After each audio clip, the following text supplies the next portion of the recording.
Hi, I'm Ann with Kai Dragon Gardening and Cooking Channel, and today we're going to talk to you a little bit about basil. It's one of a lot of people's favorite herbs, and there are so many different types. You have sweet basil, holy basil, anise basil. I mean, the list goes on, and you can do so many things with it. It is unbelievable. But I want to show you how you can keep on getting basil for years and years and years. So follow these steps and follow along. If you have basil at home, this should work. I have a basil plant here. This is my anise basil. It tastes like licorice or similar to that of like a dark or a chocolate type licorice. It's very potent. I have let it purposely go to seed. So I let it bloom, I let it turn brown, it just went to seed. What you do, once it is dry, is just strip that off of there, and you will see all of this. These are basically seeds inside of here. They're little teeny tiny dark seeds. I don't know if you could see them there in my hand. And so what I usually do is I will strip a bunch of these and put them into a container. So what I have done here on this particular plant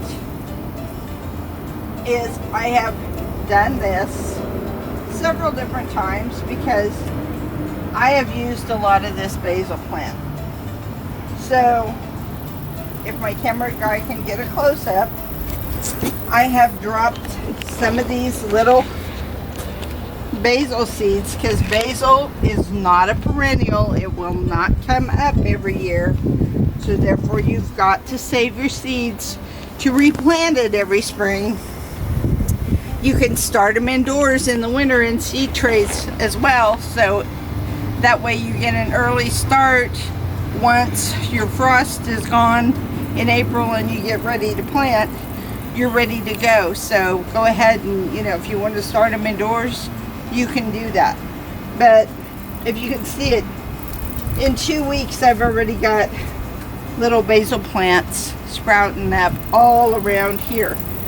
And since I still have about 60 days left in my growing season, that's going to give me more basil to cook with and to go ahead and do what I need to do to store for winter.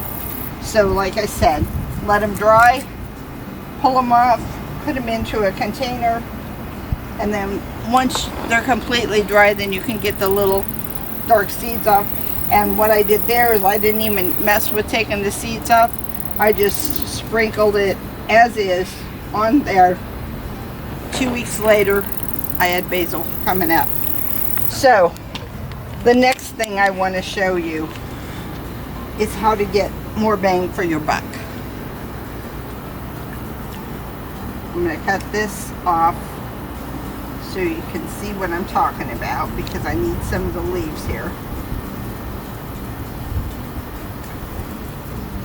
Okay, so the other great thing about basil is not something that you're going to cut like lettuce and do your bottom outer leaves. You want the top leaves whenever you're cutting some to cook with or whatever you're doing. So always come down to the node and cut like right above. And what this is going to do then is this is going to branch out and give me 2 more branches of leaves. And what it'll do is make your plant get thicker. And so you will actually get more basil from your plant this way. The other thing is when you get ready to harvest, like before too long I will be doing anyway, I'm going to cut several of these And what I'm going to do, and this is why I love these so much, these little zipper laundry bags are very small mesh. And I do this with all of my herbs, and I want you to try this because I think you're going to really like this method. It's not as messy, and you don't have to worry about getting leaves and seeds and other stuff all over in your dehydrator. But if you go ahead and put it inside of there and zip it up on your sunny days, especially, I mean, you can hang it like this, run a line in your basement or something, or tie string around it or whatever you do to hang it to dry.